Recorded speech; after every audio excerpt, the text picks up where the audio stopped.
தற்போது ஒரு அண்மை செய்தியை பார்க்கலாம்.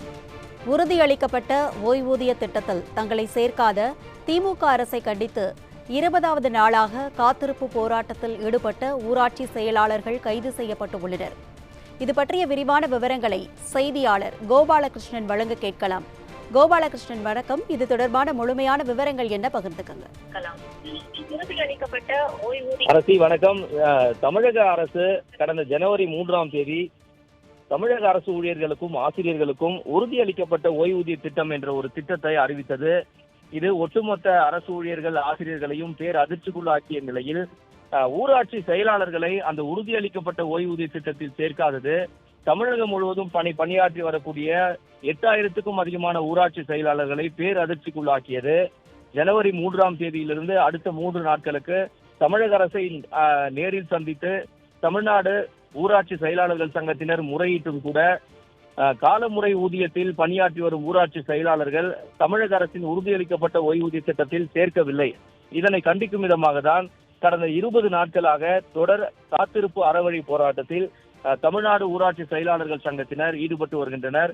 20வது நாளான இன்று சென்னை சைதாப்பேட்டையில் உள்ள ஊரக வளர்ச்சித்துறை இயக்குநர் அலுவலகத்தை முற்றுகையிட்டு மாபெரும் அறவழி போராட்டத்தை தமிழ்நாடு ஊராட்சி செயலாளர்கள் சங்கத்தினர் நடத்தி வருகின்றனர்.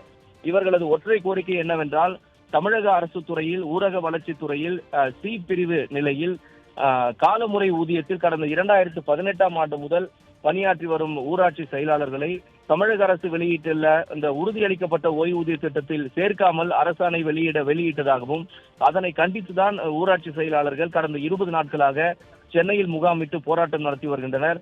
தமிழகம் முழுவதும் உள்ள 15,000க்கும் அதிகமான ஊராட்சி நிலைகளில் அந்த ஊராட்சியை செயல்படுத்தக்கூடிய செயலாளர்களாக சுமார் 8,000க்கும் அதிகமான செயலாளர்கள் பணியாற்றி வருகின்றனர். இவர்கள் கடந்த 2006ஆம் ஆண்டு முதல் சிறப்பு காலமுறை ஊதியத்தில் பணியாற்றியதாகவும் 2018ஆம் ஆண்டு அதிமுக ஆட்சி காலத்தில் 8,000க்கும் அதிகமான ஊராட்சி செயலாளர்கள் ஒரே அரசாணையில் காலமுறை ஊதியத்துக்கு மாற்றப்பட்டு கடந்த 8 ஆண்டுகளுக்கு மேலாக தமிழக அரசு ஊழியர்களின் சி பிரிவு நிலையில் ஊதியம் பெற்று வரும் இந்த ஊராட்சி செயலாளர்கள் தமிழக அரசு கடந்த ஜனவரி 3ஆம் தேதி வெளியிட்ட அந்த உறுதியளிக்கப்பட்ட ஓய்வூதிய திட்டத்தில் சேர்க்காமல் தமிழக அரசு இவர்களுக்கு அரசாணை வெளியிட்டது. இது ஒட்டுமொத்த சி பிரிவு நிலையில் பணியாற்றி வரக்கூடிய ஊராட்சி செயலாளர்களையும் மிகுந்த மனவேதனைக்கு உள்ளாக்கியுள்ளது. தமிழக அரசின் காலமுறை ஊதியத்தில் பணியாற்றி வரும் ஊராட்சி செயலாளர்களுக்கு தமிழக அரசின் அனைத்து திட்டங்களும் அனைத்து உதவிகளும் பொருந்தக்கூடிய நிலையில் புதிதாக அறிவிக்கப்பட்ட அந்த உறுதியளிக்கப்பட்ட ஓய்வூதிய திட்டத்தில் மட்டும் சேர்க்காதது தங்களுக்கு மிகுந்த மனவேதனையை ஏற்படுத்தி இருப்பதாக ஊராட்சி செயலாளர்கள் குற்றம் சாட்டியுள்ளனர். அது மட்டுமல்லாமல் சி பிரிவு நிலையில் ஊதியம் பெற்று வரும் ஊராட்சி செயலாளர்களுக்கு தமிழக அரசின் எந்தவிதமான நலத்திட்டங்களும் விடுமுறை திட்டங்களும் ஓய்வூதிய திட்டங்களும் கிடைக்கவில்லை என கூறி திமுக ஆட்சிக்கு வந்த கடந்த 4.5 ஆண்டுகளில் இதுவரை 60க்கும் அதிகமான முறையில் போராட்டங்களையும் அரசு மற்றும் துறை சார்ந்த செயலாளர்களை சந்தித்து முறையிட்டும் இதுவரை எந்த விதமான நடவடிக்கையையும் திமுக அரசு எடுக்கவில்லை என்பது ஊராட்சி செயலாளர்களின் மீண்டும் ஒரு கோரிக்கையாக இருக்கிறது. எனவே தமிழக அரசின் உறுதியளிக்கப்பட்ட ஓய்வூதிய திட்டத்தில் தங்களை சேர்க்கும் வரை இந்த ஊராட்சி செயலாளர்களின் போராட்டம் தொடரும் என்றும் அவர்கள் எச்சரித்திருக்கின்றனர். ஏற்கனவே தமிழக அரசின் கவனத்தை ஈர்க்கும் விதமாக குறிப்பாக கடந்த 5 நாட்களாக பல்வேறு கட்ட நூதன போராட்டங்களை ஊராட்சி செயலாளர்கள் நடத்தி வருகின்றனர். அதில் முதல் கட்டமாக தமிழக ஊராட்சி செயலாளர்கள் அனைவருமே திருவோடு ஏந்தி பிச்சை எடுக்கும் போராட்டத்திலும் அதனைத் தொடர்ந்து அரை நிர்வாண போராட்டத்திலும் அதனைத் தொடர்ந்து மடிப்பிச்சை ஏந்தி போராட்டத்திலும் ஈடுபட்ட ஊராட்சி செயலாளர்கள் இன்று அமைதியான வரையில் அறவரை போராட்டத்தில் ஈடுபட்டனர். சைதாப்பேட்டை பனகல் மாளிகை அருகே ஊரக வளர்ச்சித்துறை இயக்குநர் அலுவலகத்தை முற்றுகையிட்டு அறவழி போராட்டத்தில் ஈடுபட்ட ஊராட்சி செயலாளர்களை காவல்துறையினர் தற்போது கைது செய்திருக்கின்றனர். இருப்பினும் நியூஸ் ஜே செய்திகளுக்கு பேட்டியளித்த தமிழ்நாடு ஊராட்சி செயலாளர்கள் சங்கத்தின் மாநில தலைவர் ஜான் போஸ்கோ போராட்டத்தில் ஈடுபட்டு வரும் தங்களது கோரிக்கை என்பது நியாயமான கோரிக்கை. தமிழக அரசு துறைகளில் ஊராட்சி செயலாளர்களாக காலமுறை ஊதியத்தில் கடந்த 2018ஆம் ஆண்டு முதல் பணியாற்றி வரும் தங்களுக்கு அரசின் உறுதியளிக்கப்பட்ட ஓய்வூதிய திட்டத்தில் சேர்ப்பதற்கான அனைத்து தகுதியும் உள்ள போது எதற்காக தங்களை விடுவிட்டு அரசாணையை வெளியிட்டது ஏன் என்று அவர்கள் கேள்வி எழுப்பியதோடு மட்டுமல்லாமல் தங்களது உரிமை கிடைக்கும் வரை இந்த போராட்டம் தொடரும் என்றும் அவர்கள் எச்சரித்து உள்ளனர். கோபாலகிருஷ்ணன், போராட்டம் தொடர்பான முழுமையான விவரங்களை பகிர்ந்து கொண்டமைக்கு நன்றி.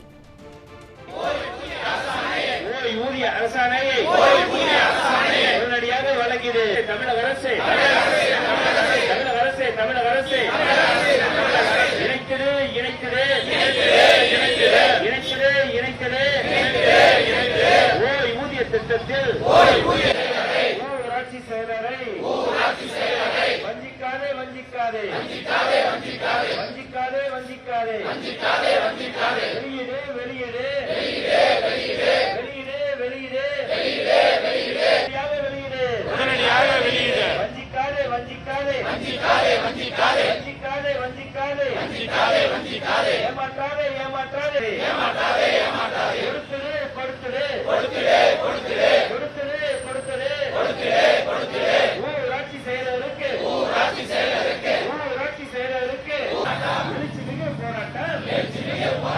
எழுச்சிமிகு போராட்டம் ஒற்றை கோரிக்கை உண்மையிட்டு போராட்டம் வழங்கிட கேட்டு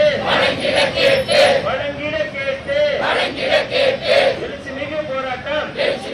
தமிழ்நாடு அரசு இன்னமும் எங்களுக்கு அந்த ஓய்வூதிய திட்டத்தை இணைக்கவில்லை. நாங்கள் இது உறுதியளிக்கப்பட்ட ஓய்வு திட்டம் இப்பொழுது முதலமைச்சர் அறிவித்திருக்கார்கள். ஆனால் நாங்கள் ஏற்கனவே சிபிஎஸ்ல எங்களை சேருங்க நாங்கள் போராட்டம் நடத்திட்டு தான் வந்தோம். அப்ப இது அறிவிக்கப்பட்ட உடனே நாங்கள் போராட்டத்துக்கு வந்தோம். ஒரு 8 நாள் போராட்டம் நடத்தினோம். அப்ப என்ன சொன்னாங்க, உங்களுக்கு விரைவாக தேர்தலுக்கு முன்பாக அரசாணை வழங்கப்படும் என்று சொன்னார்கள். ஆனால் சில நாட்களிலேயே மாண்புமிகு முதல்வர் அவர்கள் அறிவித்த பொழுது திரும்பவும் பகுதி நேர பணியாளர்கள் அறிவித்து விட்டார்கள். எனவே நாங்கள் மீண்டும் போராட்டத்தை தொடங்கி 20 நாட்களாக நாங்கள் போராட்டம் நடத்தி வருகிறோம். நாங்கள் எல்லாம் கிராமத்திலிருந்து வந்தவர்கள். அடிப்படை வசதிகள் மக்களுக்கு தேவையான குடிநீர், சுகாதாரம், சாக்கடை, தெருவிளக்கு எல்லாம் செய்யக்கூடியவர்கள். மத்திய மாநில அரசு திட்டங்களை செயல்படுத்தக்கூடியவர்கள். இந்த நிலையில் இருப்பவர்களை இன்றைக்கு 8000 பேர் தமிழ்நாடு முழு விடுப்பு கொடுத்திருக்கிறார்கள். நாங்கள் இங்கே இவ்வளவு பேர் இருக்கோம். இப்போ நாளைக்கு ஏகப்பட்ட பேர் வரப்போம். இவ்வளவு பேர் நாங்கள் எவ்வளவு கஷ்டப்பட்டு கடனை கூட வாங்கி எவ்வளவு கால உலக குறைய மக்கள்கிட்ட இங்கேருந்து நாங்கள் கெஞ்சி கடனை வாங்கி என்னத்துக்கு சென்னை வீதியில் கிடக்கணும். தகுதியான எங்களுக்கு ஓய்வூதியம் வேற ஒன்றும் நாங்கள் கேட்கல. தகுதியான எங்களுக்கு தகுதி இல்லைன்னா சொல்லுங்க. உங்களுக்கு பஞ்சாயத்து செக்ரட்டரிக்கு சி கிரேட்ல இருக்கக்கூடிய எந்த பணியாளருக்கு ஓய்வூதியம் கிடையாதுன்னு அறிவிங்க. இப்ப